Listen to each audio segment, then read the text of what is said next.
서로 뜻이 반대되는 속담 어떻게 이해해야 할까요?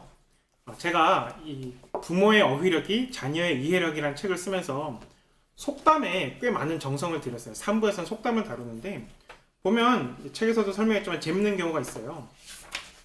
오르지 못할 나무는 쳐다도 보지 마라, 이런 속담이 있는 반면 10번 찍어 안 넘어가는 나무 없다.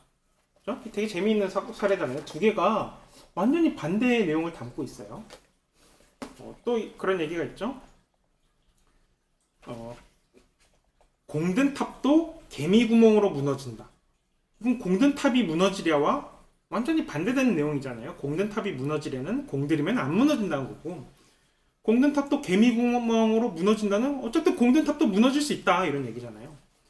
이걸 어떻게 이해해야 될까? 이 속담이라는 것들이 종종 이렇게 완전히 반대되는 내용을 담고 있는데 어떻게 이해해야 될까? 이거에 대해서 책에 좀 설명을 해놓긴 했는데, 이 사고의 본질이라는 굉장히 두껍고 운동하기 좋은 이 책이 있는데, 사실 되게 재밌어요. 책이 두꺼운 거는 어떨 땐 되게 장점이에요. 진짜 어렵고 두껍고 진짜 뭐 이해도 안 가는 그런 책이 있는 반면에 어떤 내용을 굉장히 쉽고 상세하게 풀어서 설명하다 보니까 두꺼워진 경우가 있거든요. 그런 경우예요. 그래서 이 책이 굉장히 좀 재미있고 의미 있는 이야기에 있어서 그거를 제가 유튜브로 한번 들려드리려고 합니다. 핵심은 이렇습니다. 속담은 그 자체가 어떤 진리가 아니라요. 그렇죠? 진리가 아니라 어떤 개념적 범주를 나타내는 거예요. 검은색과 하얀색의 범주를 검은, 검다, 희다라는 단어가 나타내듯이 어떤 상황에 대해서 이 상황, 저 상황에 대해서 속담이 샥 나타내는 거죠. 이거는 진리를 담고 있는 그릇이 아니라 이런 거예요. 개인적으로 한 번도 경험하지 않았으나 그럼에도 불구하고 새롭고 유용한 관점에서 사건을 볼 수 있게 해주는, 그렇죠? 그런 것들, 어떤 것들을 암시하는 게 속담의 큰 역할이라는 거죠. 그래서 특정 상황에서 친숙한 속담의 사례를 인식하는 일은 그 상황을 새로운 시각으로 바라보게 한다. 아까도 방금 얘기했었지만 내가 아주 매력적인 사람을 만났어요. 정말 모두가 다 그 사람과 사귀고 싶어하는 그런 사람을 봤는데, 그 사람을 만났을 때 어떠한 속담을 떠올리느냐, 그렇죠?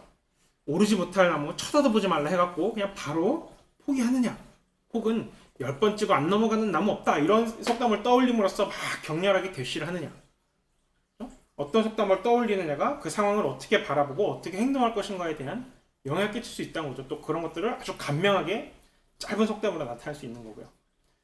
참고로 책에도 써놓긴 했지만 일에 대해서는 10번 찍어 안 넘어가는 거 없다 하고 막 할 수 있는데, 사람에 대해서는 찍는 게 아니에요. 왜냐면 사람은 나무가 아니기 때문에 도끼로 찍다가는 요즘 스토킹법이 빡세져 갖고 금방 잡혀갑니다. 그렇죠? 사람은 찍는 거 아니에요. 그러니까 하여튼 간에 어떤 속담을 인식하느냐.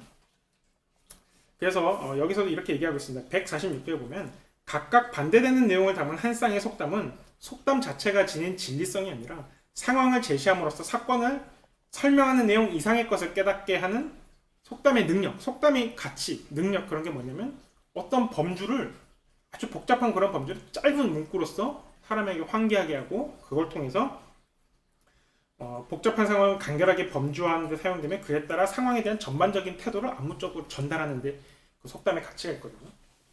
그래서 그런 것들이 단어를 배우는 것만큼이나, 하나하나의 단어를 배우는 것만큼이나 속담을 배움으로써 내가 어떤 개념들을 풍부하게 바라볼 수 있게 하고 접하면서 또 그런 것들 간결하게 내가 생각할 수 있게 하는 그런 데서 속담이 중요하기 때문에 제가 이 책에서 속담을 좀 거의 하여튼 초등학교 교과서에 있는 속담 거의 다 여기에 실었습니다.